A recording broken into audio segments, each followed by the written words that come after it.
Gel de gölgede halay çekelim, yarım kalan şarkıyı söyleyelim.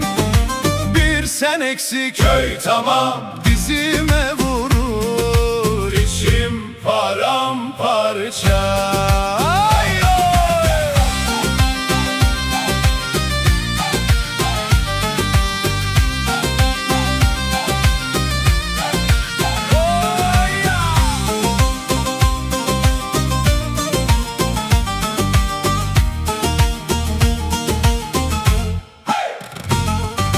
Bağlar yine üzüm tutmuş, küp başında laf döner. Avludan bir türkü uçmuş, ismin duvara sürünür. Gel de gölgede halay çekelim, yarım kalan şarkıyı söyleyelim.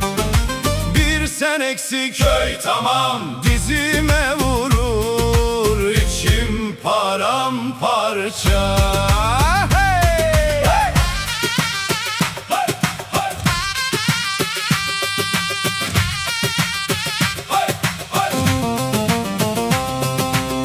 Yokuşlardan sesin iner mi?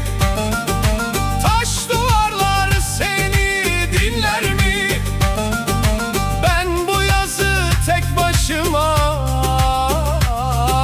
nasıl kışa çeviririm? Gel de gölgede halay çekelim, yarım kalan şarkıyı söyleyelim. Bir sen eksik köy tamam, dizime vur